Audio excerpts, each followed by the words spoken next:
I'm truly honored to receive the Haas Business Leader of the Year Award from an institution I respect so much, from which I've learned so much, and to which I owe so much. Now, I have to admit, I was trolling the internet looking for advice about how to deliver an acceptance speech. I discovered, interestingly, that most of the advice was for recipients of the Academy Awards. Ironically, most of that advice is completely ignored. I did find, however, a good suggestion from FDR, Franklin Roosevelt. Be sincere, be brief, be seated. So I've just got two themes to address. First, I'd like to acknowledge the institutions and the people that made it possible for me to be here.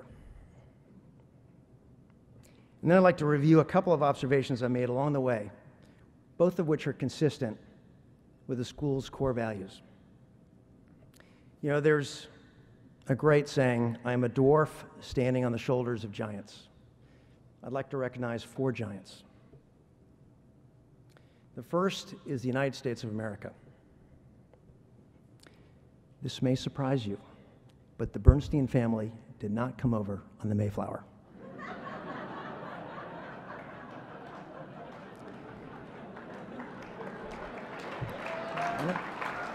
I know, shocking.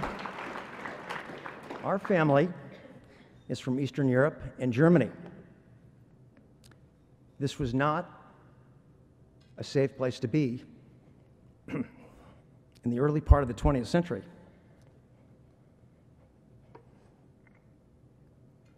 One of my father's earliest memories, and he's here today, is of Nazis ransacking his house and dragging his father away. Both sides of the family have remarkable stories of persecution, courage, and ultimately escape, including my grandfather. So why is this relevant? I truly believe democracy and capitalism are the foundation for business success, and our family is forever indebted to this country for providing a safe and free haven in which we could thrive.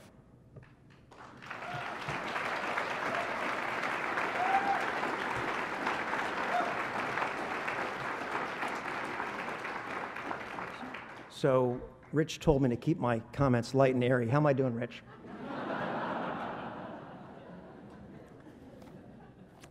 Next pillar are family and friends. I was a rebellious kid.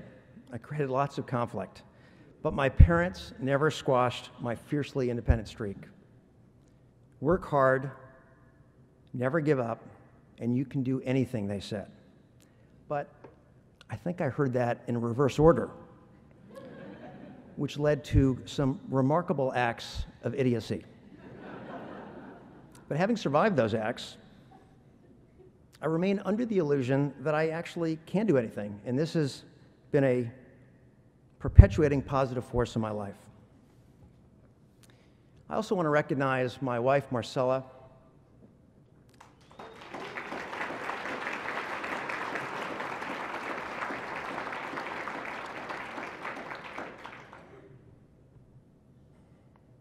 My beautiful wife of 25 years. And my three wonderful children, Alyssa, Max, and Ben, are also here tonight.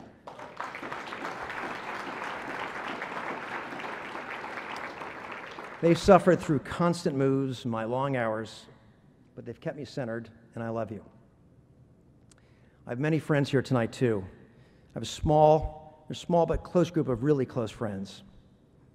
And it's your company and our collective mountaineering, mountain biking, and sailing experiences that have added great enjoyment to my life. Thanks for being here. And some of them flew all the way across the country.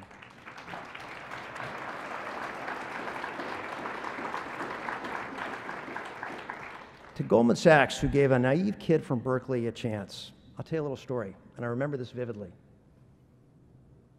I flew back January of 1986 to accept my offer. and the partner who offered me that job walked me down to the lobby to see me off. It was a bitter, cold January day in New York. Snow was blowing sideways. And Barry looked over and noticed that I didn't have an overcoat. And he said, "Stuart, let's go back upstairs. You must have forgotten your overcoat." And I said, "Barry, I'm from California. I don't have an overcoat." And he looked at me very sternly. And he said, "Stuart, one of the things we look for at Goldman Sachs is common sense." But here I am, all these years later, and I feel really lucky to have developed long-standing relationships with colleagues, many of whom are Cal grads, some of whom are here tonight. And I'm really also fortunate to have an incredible team. They're passionate about their work, much of which has to do with raising capital for companies, some of whom are here tonight, so they can hire people and grow. And to them I say thank you. And lastly, and importantly, the last giant, Berkeley and Haas. As many of you know, Berkeley just ranked the 3rd best global university.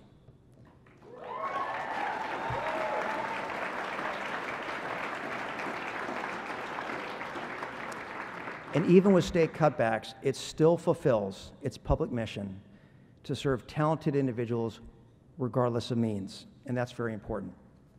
You know, my own story, I showed up on campus in the fall of 1982, and I had a horrible lottery number. They didn't guarantee dorms back then, so I slept on the floor of a friend's apartment.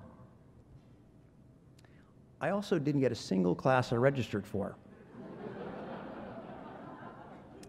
And to top it all off, I was driving a Ford Pinto. The students in the room are saying, "What's that, a Ford Pinto?" It's the car that blew up. But from this humble start, I learned to be scrappy. And that is an attribute that we look for at Goldman Sachs when we recruit students. Nothing is handed to you, and you have to overcome huge obstacles. Having said that, the faculty and staff looked after me, many of whom I still stay in touch with. They cared a great deal, and for that, I'm grateful. I love being on campus. There's an optimism among students about the ability to implement change. Now, the word disruptive is overused, but the concept of improving how we do everything is alive and well, as evidenced by the remarkable work at the Lawrence Berkeley National Lab, the Berkeley Energy and Climate Institute, the Clean Tech to Market program, and the many innovative and entrepreneurial activities on campus, and specifically at Haas. I may have gone back east for grad school, but I'll always be a Cal Bear.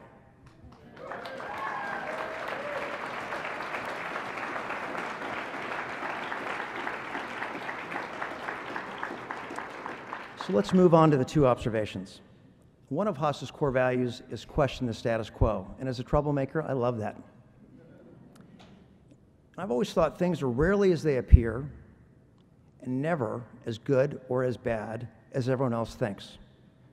For example, when I gave the 2009 Haas commencement address, the economy was troughing. A third of the students didn't have jobs. And I said, life is but a sine wave, and things will get better. And they did. Another example, Rich pointed out, Goldman Sachs launched its clean tech business in 2010. Solyndra had just gone bankrupt. Everyone declared the sector dead. But as a contrarian, that is precisely the right time to enter a market. So how did that bet turn out? Innovation and cost reductions have made renewables competitive with traditional energy sources. And we've reached a tipping point.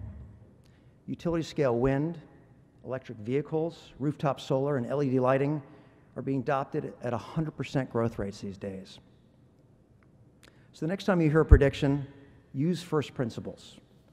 The very opposite may be true. The second core value is students always. Being on campus as often as I am, I can't help but be invigorated by the terrific projects in which students and professors are engaged.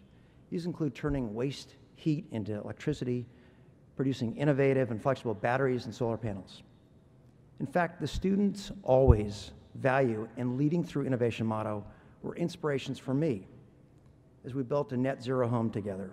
Net zero home is a house that consumes no more energy than it produces. This required me to become a student again in the science of sustainable building, and we hope this house will be a beacon for others. To conclude, thank you for this great honor. It means a tremendous amount to me. Thank you, Dee Lyons, for your leadership at Haas. Thank you, fellow board members and alumni, for your commitment to the school. Thank you, faculty and staff, for your scholarship and fine work. And thank you to Catherine Moore, Kathy Andrews, Tenny Frost, Amy Marcotte, Laura Counts, the alumni relations team, and so many others that worked so hard to make this night meaningful. Good night.